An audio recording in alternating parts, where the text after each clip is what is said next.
Iran যুক্তরাষ্ট্র যুদ্ধের প্রেক্ষাপটে বিশ্ববাজারে জ্বালানির সংকট ও ব্যাপক চাহিদা থাকায় রাশিয়া তার নিজস্ব জ্বালানি রপ্তানির ক্ষেত্রে কৌশলগত কিছু বিধিনিষেধ আরোপ করেছে।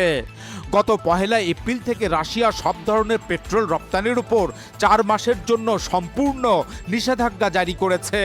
আর অপরিশোধিত তেলের ক্ষেত্রে সরাসরি রপ্তানি বিধিনিষেধ আরোপ না করলেও রাশিয়া এর দাম এবং গন্তব্যের ওপর কঠোর নজরদারি বাড়িয়েছে। রাশিয়া বলছে এসব বিধিনিষেধ আরোপের মূল লক্ষ্য হল বৈশ্বিক অস্থিরতার মাঝে রাশিয়ার অভ্যন্তরীণ বাজারকে সুরক্ষিত রাখা, যাতে রাশিয়ার ভেতরে জ্বালানির অভাব না হয় এবং দাম জনগণের নাগালের বাইরে না যায়।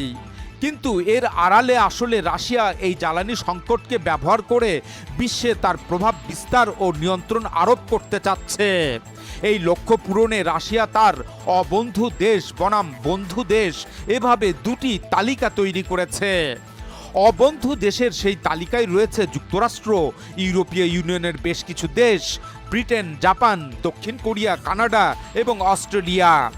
এসব অবন্ধু দেশগুলোকে রাশিয়ার তেল গ্যাস কিনতে হলে অবশ্যই রাশান মুদ্রা রুবলে মূল্য পরিশোধ করতে হবে। এছাড়া G7ভুক্ত কিছু দেশের কাছে রাশিয়া কোনো তেল কিংবা পেট্রোলিয়াম পণ্য বিক্রি না করার সিদ্ধান্ত নিয়েছে। মূলত পশ্চিমা দেশগুলো যারা ইউক্রেন যুদ্ধে রাশিয়ার বিপক্ষে অবস্থান নিয়েছে এবং নিষেধাজ্ঞা আরোপ করেছে, তাদের কাছে জ্বালানি সরবরাহের উপর রাশিয়া কঠোর বিধিনিষেধ জারি করেছে। অন্যদিকে এর বিপরীতে রাশিয়া তার বন্ধু দেশগুলোর কাছে বিধিনিষেধ শিথিল করে জ্বালানি সরবরাহের সিদ্ধান্ত নিয়েছে। সেসব বন্ধু দেশগুলোর তালিকায় রয়েছে চীন, ভারত, বাংলাদেশ, ব্রাজিল, তুরস্ক এবং মধ্য এশিয়ার দেশগুলো সহ বিশ্বের আরও অনেক দেশ। এসব দেশকে রাশিয়া অনেক ক্ষেত্রে বাজার মূল্যের চেয়ে কম দামে তেল দিচ্ছে। আর এসব বন্ধুপ্রতিম দেশগুলোর মধ্যে যাদের সাথে আগে থেকেই আন্তঃরাষ্ট্রীয় চুক্তি রয়েছে, তাদের ওপর 1 এপ্রিল থেকে জারিকৃত জ্বালানি রপ্তানির নতুন বিধিনিষেধ প্রযোজ্য হবে না। যেমন বেলারুশ, কাজাখস্তান, আর্মেনিয়া, কিরগিজস্তান, মঙ্গোলিয়া ইত্যাদি বন্ধুপ্রতিম দেশগুলো এর অন্তর্ভুক্ত। বস্তুত বিশ্ব জ্বালানি বাণিজ্যের চাবিকাঠি এখন রাশিয়ার হাতে। যুক্তরাষ্ট্র বিভিন্ন দেশকে রাশিয়া থেকে জ্বালানি আমদানির বিষয়ে যতই ছাড় দিক কিংবা নিষেধাজ্ঞা তুলে নিক না কেন, বাস্তবে রাশিয়া যদি সেসব দেশকে জ্বালানি সরবরাহ না করে, সেক্ষেত্রে তখন যুক্তরাষ্ট্রের ছাড় কিংবা নিষেধাজ্ঞা প্রত্যাহার মূল্যহীন হয়ে পড়বে।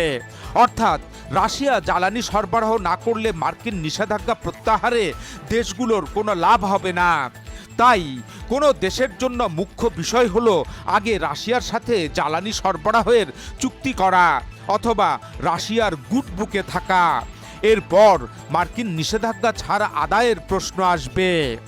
সুতরাং এই বাস্তবতার কারণেই এখন যুক্তরাষ্ট্রের অনেক মিত্র দেশ রাশিয়ার সাথে আগেভাগেই একটি জ্বালানি চুক্তি করতে চাইছে।